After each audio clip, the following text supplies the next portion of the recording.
and welcome to a very special episode of A Lost Cause, because we have finally come to the point in our run where we can talk about Henry Gale. So I'm going to just pretty much Shut up. Mostly. Good. I was going to say turn it over to Annie. Oh. But I would like to direct the conversation a little bit. And so what I want to know, Annie, and if you could try to think back and remember, the very first time that you saw, and what's the name of the episode when we... One of them. One of them? Okay. So the first time you see Henry Gale, and we can give a little bit of a background as to what we're talking about, what did you think? What did I think? Well... And so before we let's talk about how we get to meet him. Yeah. So we get to meet Henry Gale because... What, is it just Saeed's in the jungle, Rousseau's I think so. Here. Yeah. I think she kind of flags him down. Yeah. Then she brings Saeed to the jungle, and you can actually hear somebody screaming in the jungle. Just wailing up a storm. Yeah. And who is it? Henry Gale. It is a man who says his name is Henry Gale. It's Henry Gale. And where is he? I was about to get to that. I thought you said you were handing it over to me. Well, let's see you go. He's in a net. He got trapped by Rousseau. It's one of her traps. And then, I don't think it's Saeed who cuts him down. Is it? Doesn't Rousseau, shoot him down or something? No, someone cuts him down, and then he, kind of gets out, and then he gets shot right through the shoulder. He's running away. Yeah. Someone cuts him down, then Rousseau shoots just poor Henry Gale. She gets him really good. And just right there in the shoulder. Because Rousseau is convinced that this man in her trap is one of them. She's just completely positive. That he's an other. That he is an other. It's kind of rude. And she has no evidence. It's true. I mean, that. Other than just how do you explain somebody being on the island that you haven't seen before? He does have an explanation, though. What is it? So they take Henry Gale down to the hatch, the Solon hatch, and they're pretty much keeping him prisoner, and they're asking him, and they fix his shoulder and everything, because there's a freaking arrow right through it. Right through. Yeah, good shot, Rousseau. No, bad shot. I'm really proud of Rousseau because, Of course you are. We'll get to this, but, that is the man that stole her daughter. So, not only is she right that he's one of them, but then it's, a very certain person, that took her daughter. I don't really know what you're talking about, but, yeah. And then what happens? Well, let's get to what his story is. His story is that Henry Gale was flying in a hot air balloon. And where is he from? I was getting to that. It didn't sound like it, but go ahead. Okay. Am I going to have to do the infamous storm out? No, because you've been so excited about this I've been so excited about this, and you're ruining it for me. But well, go ahead. He's from Minnesota. Yeah. And so him and his wife were flying all around the world. And then in the hot air balloon. Yeah. And what? And then she died. She got sick. Okay, but you're not really... There's a lot of gaps in your story. No, so then what happens? They crashed on the island. Yes, they crashed on the island. She dies. And then he has to bury her. And then he pretty much just got trapped by Rousseau. Yep. So that's his story. So Rousseau didn't really hear all of that, but, she's just convinced from the beginning that he's one of them. Which is so unfair. Saeed doesn't believe the story. Yeah, he beats the crap out of this already injured man. Yeah. And then John, Locke, and Jack don't know what to think. Yeah. I feel like John Locke believed him. I think so, yeah. Or was had sympathy for him. So describe what you're feeling as you're watching him in the hatch telling the story What for I the was first feeling time. for the first time. I felt so bad for him. Honestly, I didn't know if he was telling the truth, but I did know I felt so bad for him because, like, and then, Saeed's just like, it is Saeed, yeah. He's beating him to the point where he's like, I'll tell you what you want to hear because that is what would happen. Yeah, no, he could have beaten him to death, actually. Well, even if you were being beaten to death and you weren't guilty, you would just admit it so that you... Just to save yourself. Just to save yourself. So, like, really, it's not the best way of getting information, obviously. Yeah, there's a lot of false confessions that way, like even when the police do interrogations and stuff. Yeah. Because people just want to go home so badly. But yeah, I agree with you. The first time you see it, and it's like wonderful if it's not spoiled for you, if you come into Lost really not knowing anything. And if you're watching this podcast, go watch it. Stop. But I remember when we got to that point, like I was just so interested to see what Annie was going to think because, I mean, literally, like it could go either way, right? I think too, like it just speaks to how good Michael Emerson's performance is. That even though he's incredible. Yeah, even though Saeed and Rousseau are like just saying with such authority and certainty, he's one of them. So then we would be like, yeah, they're probably right, but he's so convincing that he makes you doubt. And he really makes you sort of think like, wow, like if this guy is telling the truth, this is so unfair what's happening to him right now. That like he loses his wife, he survived all this time on the island for what? Just to get like beaten up and interrogated and held prisoner in the hatch. And like he doesn't know who these others are. So you sort of see it from his point of view. Because like it's just incredibly convincing. He just seems so bewildered. Like, what are you people talking about? And who are these others? And why don't you believe me? So it's very, very interesting. So Saeed doesn't really get anywhere. It gets to the point where like Jack and Locke are like, you're not allowed to talk to him anymore. So who interrogates him next?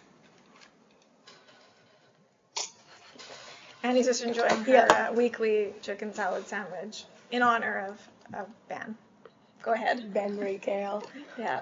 But, so then Echo comes in. And it's really random because what? Like, that had no significance to the plot. Anyways, Echo has this, like, beard thing. Right. Two little things because he killed two people. Two others. Two people. And, what? Are you saying others aren't people too? They are people, but that's who those people were. They were others, and they were trying to kidnap more people from the beach. Go ahead. Okay, so Echo is all like, pulling his Saeed, like, I will never kill again, blah, blah, blah. Yeah. So he goes in, to the thingy and has this knife, and like Henry Gale's like, whoa, like let's calm down there, buddy, and he just cuts off the beard, the two little pieces, and then doesn't say it. He pretty much just says like, if you are lying, if you are one of them, I will kill you, and then leaves. And wasn't he on some sort of like vow of silence? Yeah, but now he's... Yeah, after he cut the beard, then he could talk, right? That's what was going on. It was weird. It was like a vow of silence after he killed those two men. So that was sort of like, really didn't, progress things at all. No, it didn't. And then who comes? Then Ana Lucia comes. And this is a good Ana Lucia moment. There aren't many, but this is It's a good use of her character, for sure. Yeah. And so, because Ana Lucia worked in the police force, she was also familiar with interrogating people. Yeah. So, she goes in, and pretty much, like, she's not being rude. She's not, like, the bad cop, Yeah, she's not playing bad cop. Yeah. She's kind of being progressive with him. Almost the good cop, just in comparison or contrast with Saeed. Yeah, do you think? Yeah, it wouldn't take much to be the good cop in that scenario. Yeah. Hey. Anyways, then, what she just asks for? She just asks for a map? to his balloon, I think, politely. Well, because I think that he's sort of saying to her, like, look, you guys are going to kill me. I've told you my story over and over again. There's really nothing I can do to convince you. Yeah. And she's like, well, there is something you could do. You know, you can draw this map. And so, like, everybody, all the viewers are wondering, like, is it going to happen? Is it going to be true? Like, what's going on? Because, you know, he hasn't actually given away too much that could prove that his story is real. And he does. He gives her the map. And he doesn't want to at first, right? Because he's like, well, what if I forget what his objections are, you know, but he's like, what if it's been moved, or what if, you know. But he does. Yeah, he draws this map, and then Anna Lucia,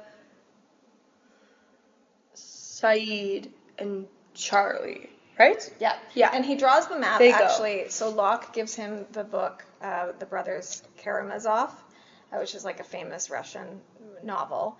And you can actually see on the map, it's like on the back page of one of the pages of the novel. Yeah. So they go and are trying to find this balloon. But meanwhile, what's happening in the hatch? Like, what's the dynamic with Henry Gale, Jack, and Locke?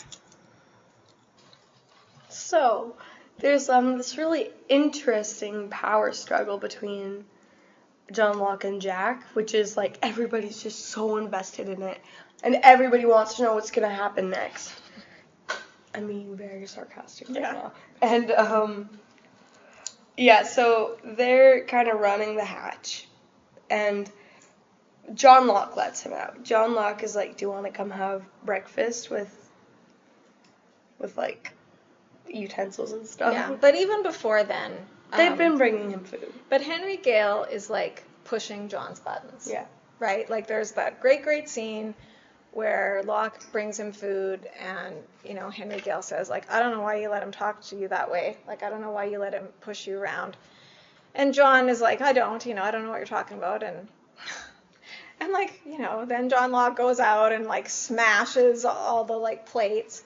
And Henry Gale can hear this happening from the hatch, and he kind of smiles because it's working. Like, he's planting these thoughts in his mind, and, you know. And that's a parallel to a scene in season 4. Yeah. Which is a good detail. Yeah. Although you think that Locke would have learned his lesson, like, don't, like, smash it so that he can hear you. Like, you know, don't react so obviously. Lots of, like, smashing food plates in Lost. Yeah. But, so then he's like, he's at that cute little booth. The breakfast nook? Yeah, I love that. I love that. Me too. And, they let him have breakfast, this bowl of cereal. And he's like, you know, asking all these stupid questions, like, oh, like, wow, you guys have cereal? Where'd you get that from? How old is this? And, you know, we later find some stuff out. But, and then they're like, just shut up and eat. So he does. And, like, this is happening while they're off trying to find the balloon. So let's talk about that for a little while. Yeah. So like, the map is adding up. There's, like, specific landmarks that are there. And it's pretty far away, right? I think they actually it's have like to camp one night, like, on the way. Yeah, and then there's, like, that Lord of the Rings reference, I think, that they use Charlie for, with, like, the second breakfast, or the breakfast thing, and then throws the... Something like that. I don't know. I wish it was more clearly a Lord of the Rings reference, but it's all good. Yeah. And then, so they get to this clearing, which is apparently where the balloon is supposed to be, but it's nowhere to be found. And it's raining, and they're all upset because they're like, well, where is it? And then it's Charlie. He's like, he's, you know, looking around, and he's like, he realizes there's no rain where he is. They're not getting wet. Like, they can see it's raining. But they're not getting wet, so they look up, and there it is, the beautiful balloon. They're underneath it. It's in the tree. Yeah. And so then let's go back to what's happening in the hatch. You know, Henry Gale is kind of, manipulating them. What is he saying? Oh yeah, he's like, well, if I were one of these others, I would make that map. Oh yeah, because they didn't know about the map. They didn't know about the map. Yeah, Anna Lucia didn't say anything about Yeah. the map, but he made this map. And so they're like, whoa, what? Did she tell you about this? Blah, blah, blah. And then he's like, yeah, you have some real trust issues, which is like, yeah. And just, dividing them further. Yeah. And then, then he's like, what's he like again? Oh, yeah. So then he's talking about how if he was one of these other people, it would just be an ambush. Like, they would go to that place, but there would be no balloon, and there would be, his people waiting there to like, take them. Yeah. And then John and Jack are like, oh no, what have we done? And then he's like, well, good thing I'm not one of these others. Mm-hmm. Continues to eat, and then he says the famous line, got any milk? And it's just like the one of the best acted scenes in like TV history. And it's just like so great. And then that's where the episode's That's where it ends, like, on that sort of cliffhanger note. That cliffhanger of got any milk, and it's just kind of like, he just plays them, like, and the actor too. Yes. Not even, like, because Michael Emerson didn't know if he would be a main character. Right. He's just like, yeah, so when you think about it, it's an actor acting like the part of an actor, Mm-hmm. And that episode, I think, is the whole truth, and it's like a son episode, which, I don't really care about that storyline, but like that scene is so good at the end. Mm-hmm. And so what happens next? Well, they obviously find the balloon, but Jack and John don't know. So the next we see of... Yeah, and that's all we see, right? We see them find the balloon, and then that's it. We see of Anna Lucia, Saeed, Charlie, is they're back in the hatch, I think, right? And when does it happen where this, like, warning, like, and the doors come down in the hatch? Is that when they're on their way back, or when is that? Well, Jack's not... I think it must be. Jack's not in the hatch, though. Why isn't he there? Isn't he playing chess with... Okay, so then John is the only one down there. And then what happens? It just, like, randomly happens? It seems like out of randomly nowhere, happens. this alarm goes off. And all these walls go down. And then how does he get his leg? I don't remember. Oh, yeah. Yeah, so all these steel doors are coming down, and then the last one... I think John puts like the toolbox or something under it to like keep it from coming all the way down. And Henry Gale's out at this point.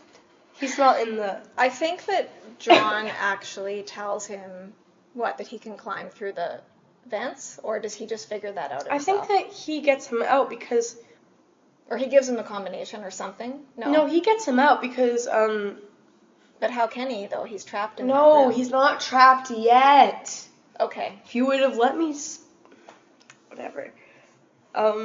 Yeah, so Henry Gale's out, and then they get the door to be just like, just a little bit open. And then John thinks he's so great and slides underneath, which is so stupid. And then, it falls on him. Well, because the toolbox kind of collapses under the weight of the door. Which is like, of course it does. It's a toolbox. Because it's still trying to like mechanically move down, right? And so now, and it's got these little sort of points at the bottom. Yeah. And so his leg is impaled by this. Yes. He's like stuck under there, and it's actually gone right into his leg. Shut up. I hate that. I hate that so much. I know. Oh. Yeah. So then Henry Gale pretty much has to, listen to John Locke, give him these totally new instructions to this character, and insert the numbers. Yeah, because as this is happening, then now you can hear kind of the alarm for the computer. Mm-hmm. It's actually, I can actually hear it in my head right now, which is like probably just means I'm schizophrenic, but it's fun. And yeah, so he has to climb through the pantry, and then of course he just falls. Mm-hmm. and then has to go back up. And I hate those scenes in the vents because that's not how it would work. You would collapse through the roof because those vents can't support your weight. So don't think you can do it just because you saw Henry Gale do it. Okay? Or Bruce Willis in Die Hard, or whatever the case may be. Mm-hmm. That's a good little reference. And so... yeah. And he does it. He enters... Well... Does he? Well, it's the sound stops anyway. And then this weird map shows up on the wall where John It's the Locke question is. mark.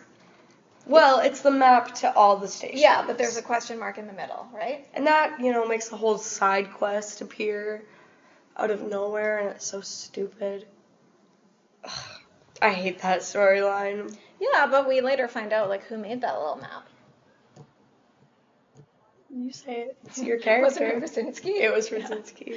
Yeah, he was he would paint. Oh yeah, also, just honorable mention, me and my brother are in the Dharma days in, their rewatch. Our Lost Marathon, and I was he actually filmed me kind of going insane.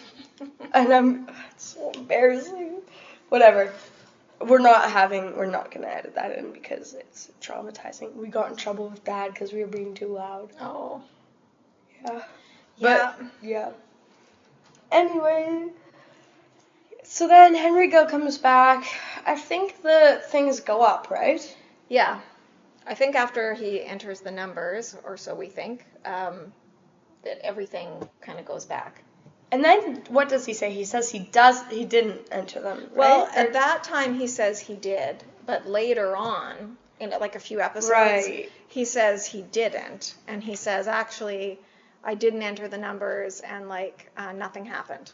These hieroglyphics came up, and then nothing happened, which is just further sowing seeds of doubt in John Locke's mind. Obviously, he entered the numbers, because we know what happens when you don't. So, but at that time, it's still the question that everybody has: is this for real? Are we really saving the world, entering the numbers and pushing the button? What would happen if we didn't? And that's the whole question over season 2, right? That has to kind of be resolved eventually. But I think that when Henry Gale does this and saves Locke, he obviously gains Locke's trust. And even as the viewer, we're kind of well, he must be telling the truth, right? He didn't have to help his captor. He could have ran away. So I think we're all kind of swayed now, and we've seen that they found the balloon. So at this point in the story, we're kind of oh yeah, Henry Gale is who he says he is. Then those 3 characters come back, and Ana Lucia is we know you're not Henry Gale. And then we're so what? You're what are you talking about? Of course Found the Henry balloon. Gale. And then he's and then they're we found your balloon, but the person that you buried was actually a guy. Big deal. Well, where he said his wife is buried, it was not his wife, it was the real Henry Gale, and they know this because they found his picture ID and everything.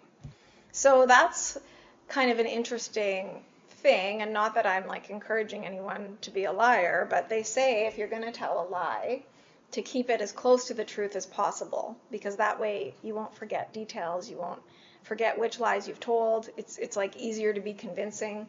Mm-hmm. And so Henry Gale really follows this because it is a true story.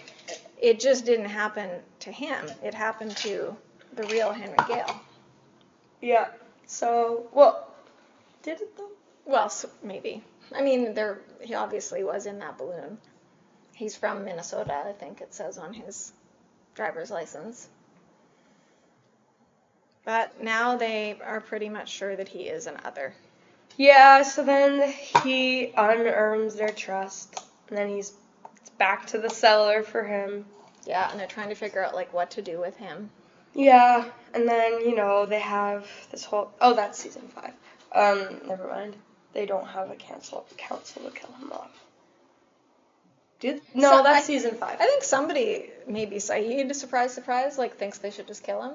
Isn't there some discussion of that, or? like what to do with this guy? My brain chemistry is just altered from season 5. It's Yeah, that's where your mind is right now. So yeah. well, so then what happens to Henry Gale? Well, very conveniently, Michael pulls up and shoots Libby and Ana Lucia, and Ana Lucia is guarding Henry Gale, and he lets Henry Gale right out. Yes, that was his So, mission. Thanks, Michael. Thanks for that. And he goes off. So he into escapes. the jungle. So now maybe this would be a good time. We've sort of talked about it as though, like, is he telling the truth or not? Now that we know it was all a story, let's talk about it, like, from a different point of view. So who is Henry Gale really? Henry Gale.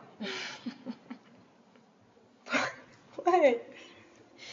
He's pretending to be Henry Gale, but who is he actually? Like, who's Henry Gale? The man in the hatch who said he was Henry Gale is actually...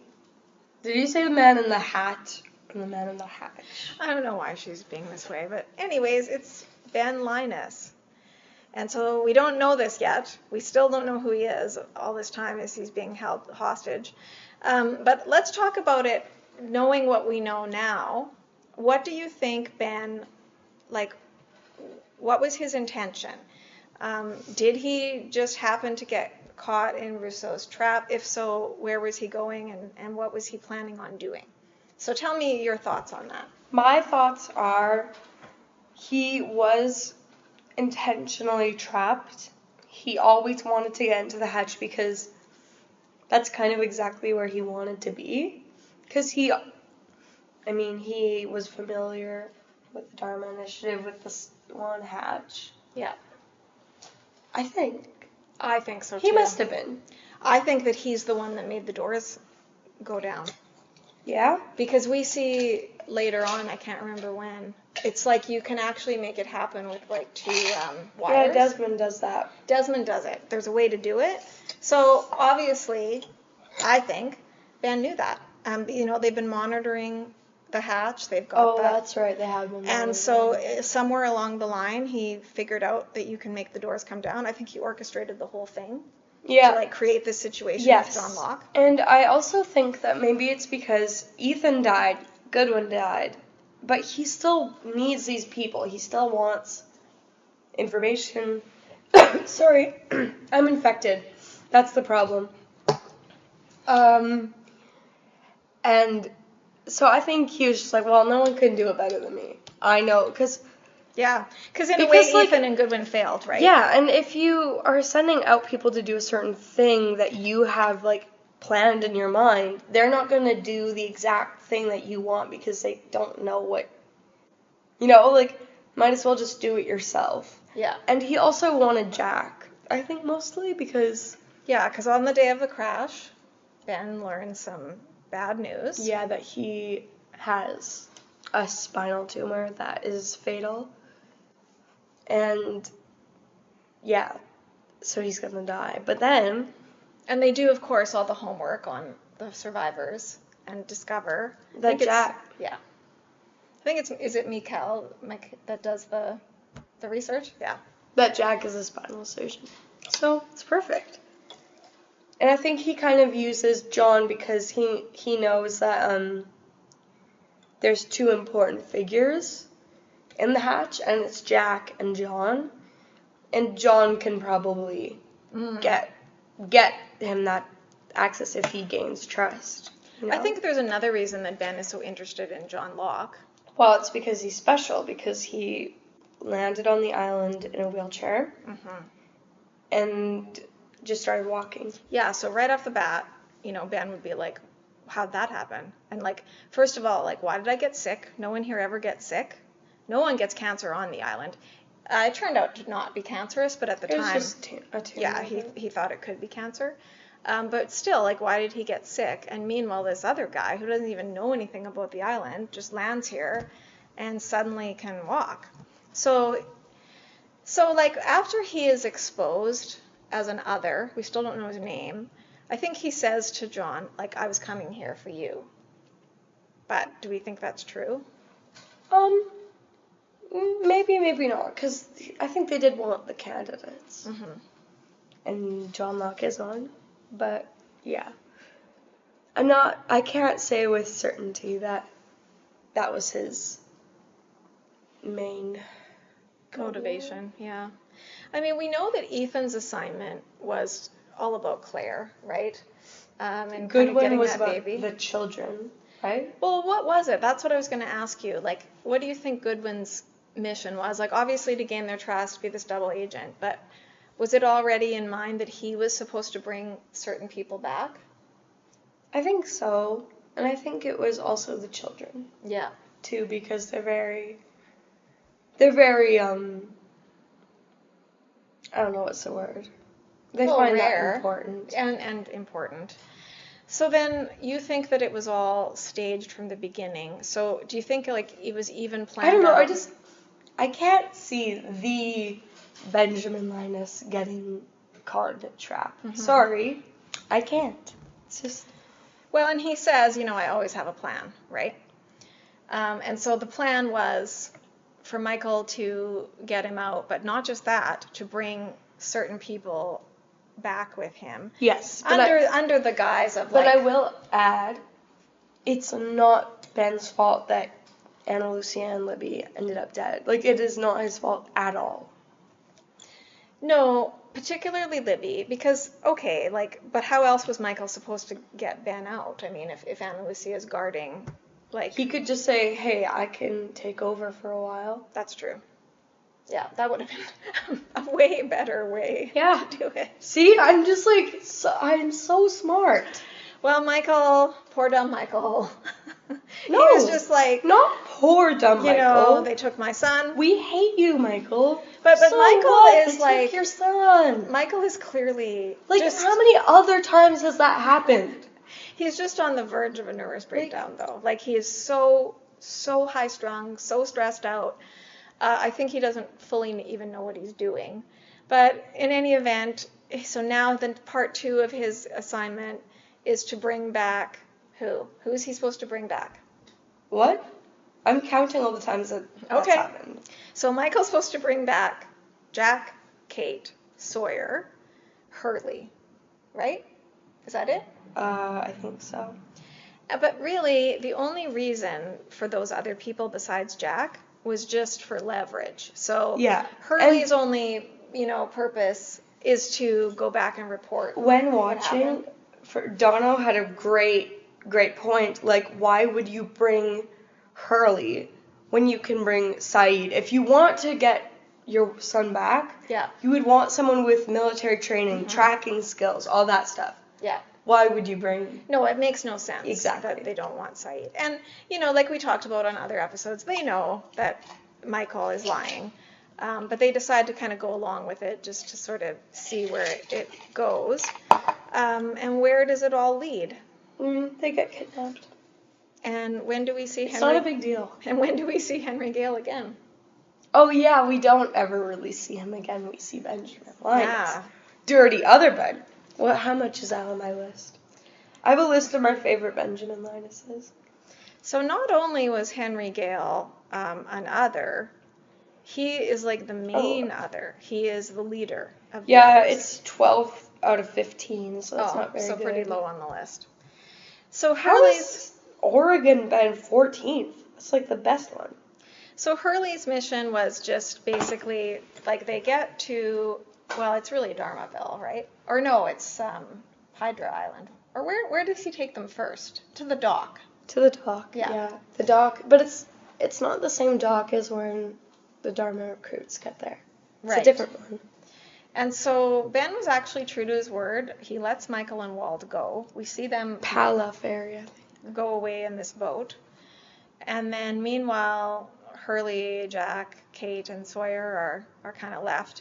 This is all happening at the very same time that John makes the just really bad decision to not push the button. So the sky turns purple. Who cares? So it's all happening at the same time. But really, then they send Hurley back. They say, you go back and you tell, your people, don't follow us, leave us alone. And then the only purpose of Kate and Sawyer is to try to, use as leverage that Jack is going to go along with it and try to help Ben and do surgery on Ben so that they don't get hurt, right? But this is for the Benjamin Linus episode. Yeah, and I'm just explaining Ben's plan. That's why those people were supposed to come. So that's kind of our first introduction to Benjamin Linus as Henry Gale. I'm just so happy about that we're finally doing. But you know what? We haven't really talked about. And we're in the Ben episodes. We're watching season 5. It's fall. It's great. Everything is so great. Life is good right now. But we haven't really talked about the significance of the name Henry Gale. Oh, that's right. And the fact that he's traveling in a hot air balloon. Ow. Oh, it just hit my ankle so hard. Blooper. I'll live through it. What? So what is the significance? Oh, yeah. So it's the Wizard of Oz. Who is Henry Gale in the Wizard of Oz? This is my role, Annie, to direct the conversation. Great. Just you stay in your lane, okay? Oh, okay. I'm sorry. I didn't realize you love talking about Henry Gale so much, but that's okay. Well, we can have shared interests. Yeah, go ahead and talk about him, Ben. Yeah, so Henry Gale is Dorothy's uncle in The Wizard of Oz. And the weird, magician hippie guy is in her dream, is the wizard. Yeah, I think we thought at one point that was Henry Gale. Well, I just thought that because of Lost. But yeah. I was wrong. And this wizard guy in her dream gets from Kansas to the place, Oz. Yeah. From a hot air balloon. And it's not the same color, but it's, Well, in this hot air balloon has a happy face on it, right? Yeah. But it is... When we went to Callaway, there was this hot air balloon ride, and so, me and Tyler were like, ah! And so he went on the green and yellow one, which is how it is in Wizard of Oz. Mm. Me and Daisy went on the red and yellow one, because that's how it is in Lost. Yeah. So, yeah, just, out of it as usual, just, But I think that's the first Wizard of Oz reference on Lost. Yes, of many. Yeah. Also, we should talk about the significance of the name Emily. Yeah. That's who he claims his wife is, right? This Henry Gale. Well, it is Henry Gale's wife, remember? Because on that dollar, it's a letter to his love, M, which is, So Emily Gale is the aunt to Dorothy, the wife of Henry Gale, which is also weird that in real life, the real Henry Gale was married to someone named Emily. Yeah, which is And who else is Emily? Well, there's a couple. Yeah. There's my personal favorite, Emily Linus, portrayed by Carrie Preston, Michael Emerson's wife, who is Benjamin Linus's mother. And I love that she requested that role. Mm-hmm. It's very weird, and I hope that's another reason why I just love that episode. And it just goes to show what a great show Lost is, that these people actually requested to be on it. Yeah. I think it's the same thing. Well, she was a big fan. Yeah. Before Michael even joined the show. Right. Which is... Yeah, I think that's also true of Julie Bowen, who plays Sarah, Jack's wife. I think she was a fan. Oh, is that so? Yeah. Yeah. And then there's that... I don't know, I don't like her as much. I don't like John Locke's mom, Emily. She's also named Emily. Yeah, she's kind of annoying. And, weird. Because, I don't know. I already have a little bit of beef with Cabin Fever because it is just the men behind the curtain, but different. But it's kind of John Locke's version of. Yes, because it's oh, he's born premature. Oh, his mother, isn't a part of his life. Right. he meets Richard Alpert. He has a troubled childhood. Yeah, it's like, okay, true. we've already seen this show. But like, I mean, it's very intentional. Good try, John Locke. That they're trying, and like right from the start, there's just such chemistry between the two actors, like Terry O'Quinn and Michael Emerson. So I think that they sort of have these kind of parallel storylines. Yeah, but you know who didn't come back? Young John Locke. So just goes to show. Yeah, not everybody gets invited back. Yeah. But I think we should address that. But originally, how long was Michael Emerson supposed to be? Okay, he was only supposed to be there in 3 episodes. Basically that Henry Gale arc, yeah. Right?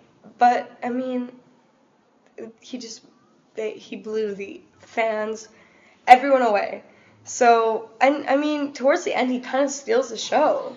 Absolutely. Like, the show goes in a completely new direction once we are introduced to Henry Gale. There's just, like, so many great...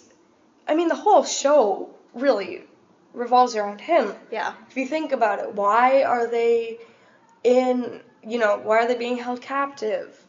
Benjamin Linus. Why is the freighter coming? Benjamin Linus.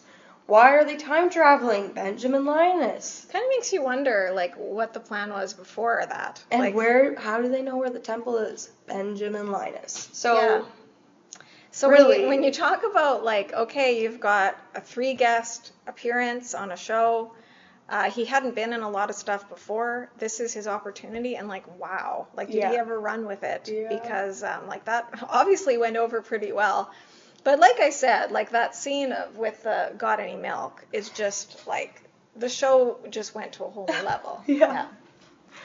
So let's take a look at, we're getting close to our time, so let's take a look at my art. The art. Yeah. I decided I'm doing 3 different ones for our 3 podcasts. So we got Henry Gale saying Got Any Milk. And this is where he was shot. That's why he's got, like, the blood. And he says, oh yeah, my buddy Saeed, which I thought was significant because, well, be back there. That's him in the thing. Balloon. No, that's him in the... Oh, in the trap, sorry. This is the balloon. Yeah, that's the balloon. You can't see the whole thing, but it's a smiley face. And then I drew his map. It's not as good because, like, I kind of made it way too small, but it's good enough. There we go. And then, like, the next day after I drew this, Shawna was like, oh, better put this in the art, but I already had, so... No, that was, like, a picture from the show of the actual map. Yeah, I know, but I had already had it. So. Yeah, no, I was just showing it to you because I had found it online and thought it was neat. Shout-out time? Yeah, so let's do our shout-out. Okay. So today we went on an adventure. Actually, it wasn't really an adventure because we often do this. But, yeah, we went to the mall and we got some records. Oh, they're so heavy. You might think, well, what does this have to do with Lost? But it does because... It will, yeah. So, this one doesn't really, but we got Chappell Roan's album, The Rise and Fall of a Midwest Princess. My bad. And, yeah, I love this album. Then we have this one, Rumors, Fleetwood Mac. Classic. Was like the best-selling album for a very long time. It was, of 77. Which is very significant in Lost. And then I got this album by Elton John, Goodbye Yellow Brick Road. It's great. There's no skips. Buy it. Yeah, look, like there's so many songs. Oh yeah, that is pretty good. And yeah. Huh. Okay, it's like they're all falling. Okay. Then, last but not least, another Fleetwood Mac album. Greatest hits. Greatest hits. And something I love about, I'm getting really into 70s culture, probably because of Lost, but there's no swears in like any of this stuff because it's not, You couldn't do that back then. Yeah, and it's great. Yeah, so let's talk about the game we were playing the other day. Oh yeah, the game. Should I like pull it out on the phone or like no? Should we just talk about it? Let's just talk about it. Yeah, let's talk about it because we text way too much. I'd be scrolling for hours.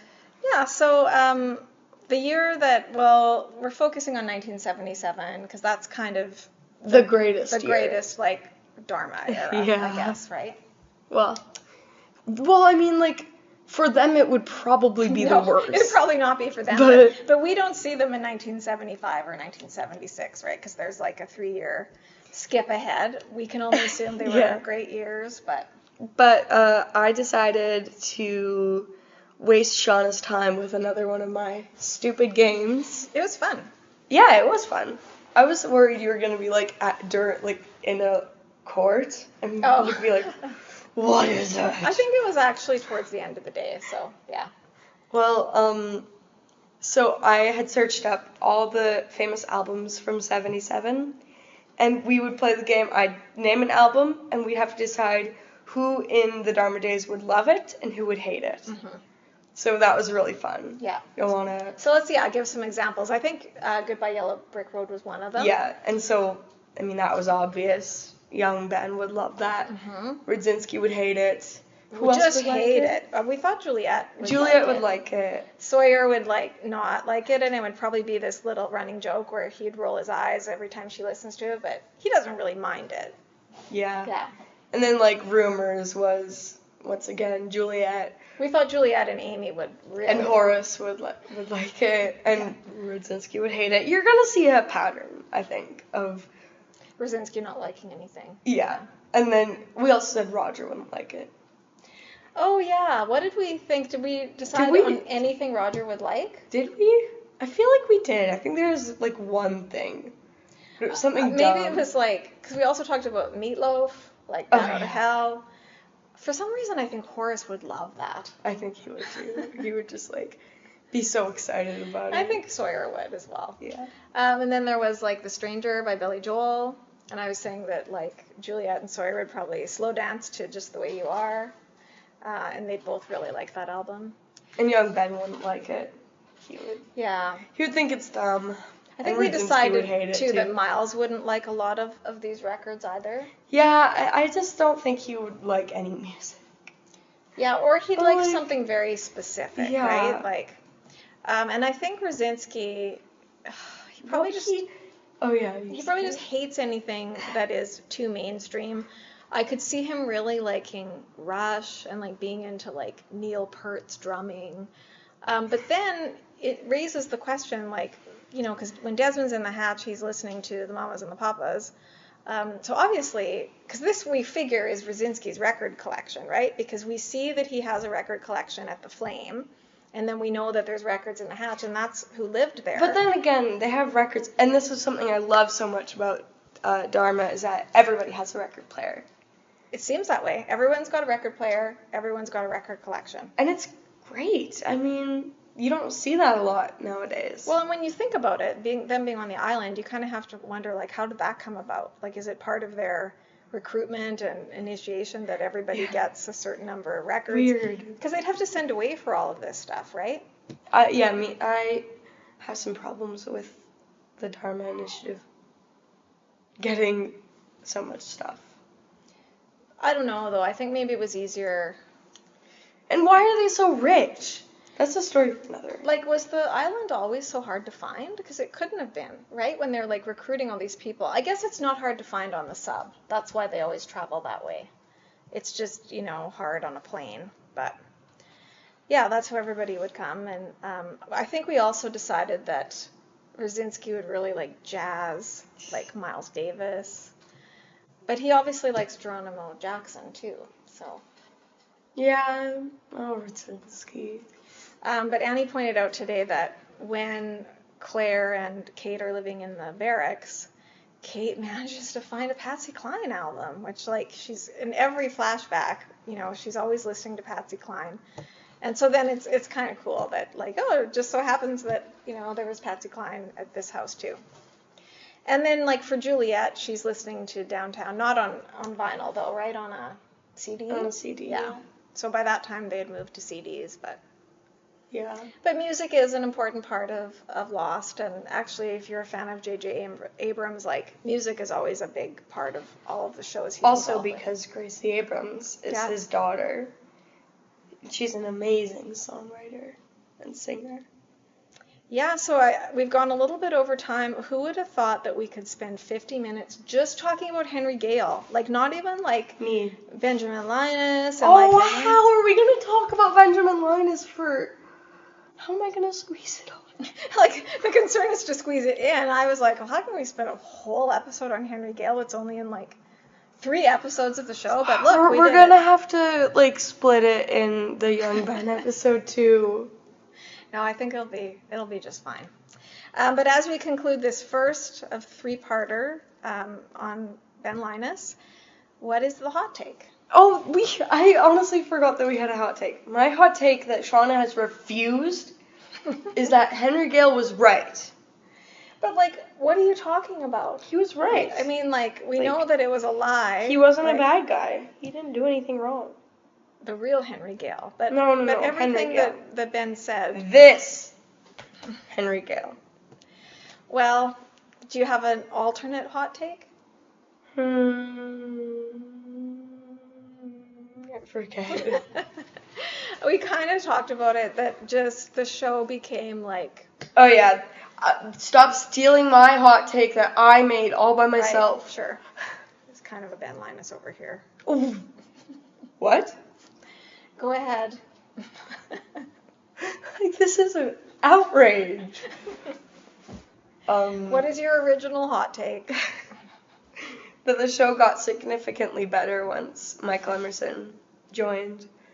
And, like, I mean, every single storyline has something to do with him. Like, oh, how did they get back to the island in season 5? Ben. So, yeah, like, talk about making a good impression, or, you know, love him or hate him, the show gets much better. Hate him? A lot of people do hate Ben Linus, but Why? even those people would have to admit he's very entertaining. Like, it's very hard to argue with him. Why would you? Look at how good she is at kind of this playing dumb act. No, what did he do?